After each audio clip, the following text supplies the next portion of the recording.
તો ચાલો હું આ વિડીયો સ્ટાર્ટ કરું છું. અને પહેલાં તો મારું ક્રિસમસ મને બહુ ગમે અને એમાં પણ આ બધી જે એની આ બ્રાન્ચ છે એ નવી નવી આવે. તો બસ હું તમને જે ગયા વિડીયોમાં નહોતું તમને મેં શેર નહોતા કર્યા અમુક પ્લાન્ટ, તો એના વિશે હું અત્યારે જણાવીશ.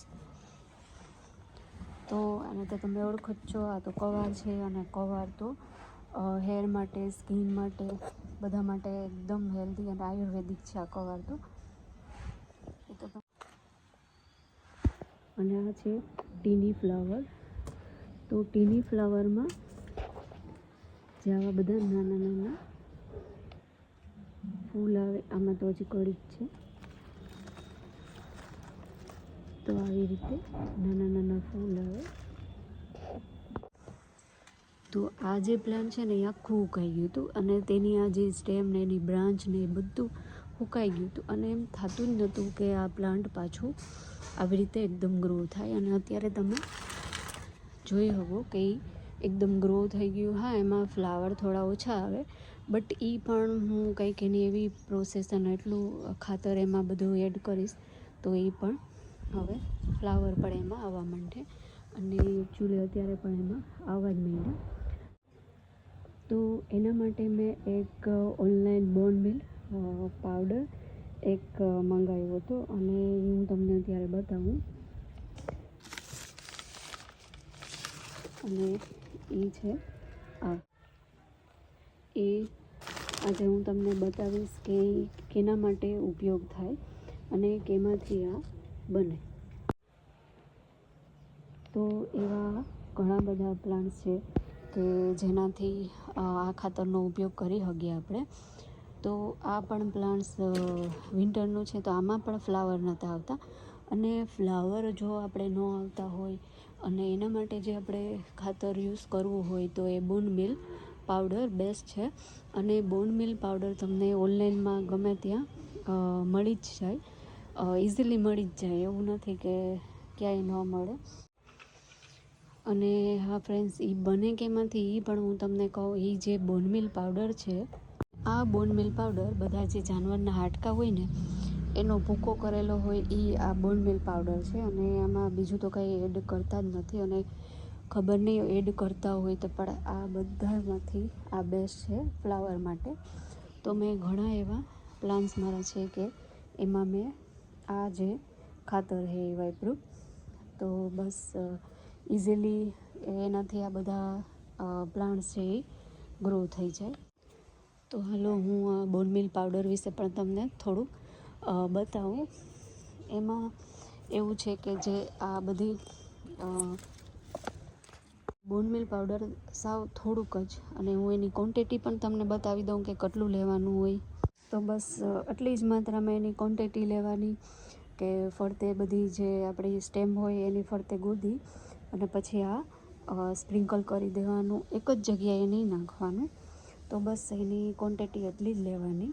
તો હાલો હું તમને એક બતાવું.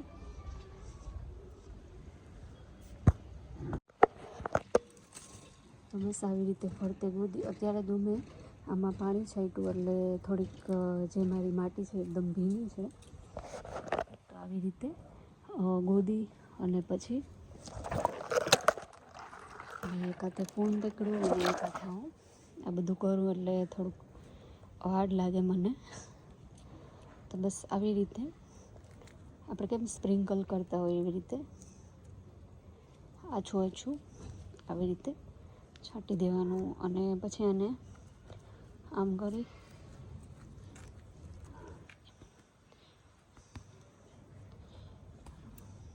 બસ. તો બસ આમાં આપણું ખાતર થઈ ગયું, નખાઈ ગયું ખાતર. તો આવી રીતે આ બોન મિલ પાવડર તમે બધા પ્લાન્ટ્સમાં તો યુઝ ન કરી શકો, બટ જો તમને ફ્લાવરની પ્રોબ્લેમ હોય, અમુક પ્લાન્ટમાં એવું હોય કે ફ્લાવર જ ન આવતા હોય, તો એના માટે આ બોન મિલ પાવડર બેસ્ટ છે ખાતર. અને બાકી તો તમે ડીકમ્પોઝ એ પણ નાખી શકો, કમ્પોઝ, કોકોપીટ, એ બધું તમે આ ખાતર તરીકે યુઝ કરી શકો. કોકોપીટ મીન્સ એમ કે જે આપણે નારિયેળ હોય ને એના જે છોટલામાંથી જે ભૂકો નીકળે ને એને કોકોપીટ કહે, અને એ પણ ઓનલાઈન અવેલેબલ હોય જ છે. મેં એક વિડીયો પણ મેં તમને એનો શેર કર્યો તો ઘણો ટાઈમ થઈ ગયો એને, તો હું એને એમાં આની લિંક પણ તમને નાખી દઈ તો તમે ચેક કરી લેજો. અને બસ આજે થોડીક કટિંગ ને એવું બધું કરવું છે. આ છે બોગલવેલ, બોન્સાઇન બોગલવેલ છે, અને એનું થડ તમે જોઈ શકો એકદમ જાડું છે. તો બસ આને મારે આજે કટિંગ કરવી, કેમ કે આ બધી સુકાઈ ગઈ અને હવે એ આગળ ગ્રો થાય અને એની નવી લીવ્સ આવે બધી. તો બસ એને હું કટિંગ કરી નાખું અત્યારે, કેમ કે આ સુકાઈ ગઈ એટલે હવે આને આગળ તો કટિંગ કરવી જ પડે, બીજું તો કંઈ આનું હવે છે જ નહીં.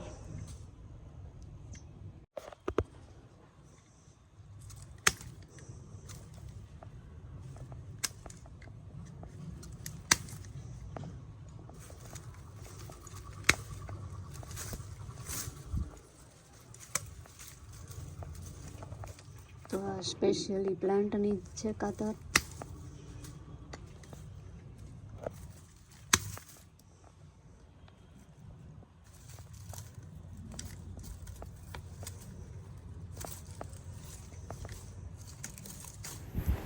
કટિંગ હરખું નથી થતું, કેમ કે એક હાથે મેં ફોનમાં હું શૂટ કરું, ફોન પકડું, અને એક હાથે હું કટિંગ કરું, તો કટિંગ બરાબર નથી થતું.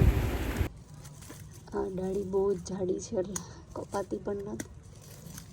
ટ્રાય તો કરું જ છું.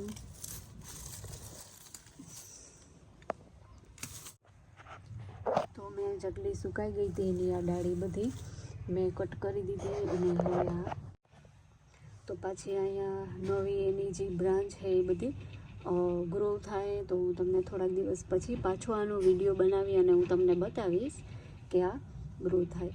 અને હા, તમને એવું લાગે કે આ જે મારો પ્લાન્ટ છે એ સુકાઈ ગયો કે હવે થશે કે, તો પછી આ જે ગ્રીન હોય એટલે એનો મતલબ એમ કે આ હજી પ્લાન્ટ તમારો ગ્રો થઈ શકે.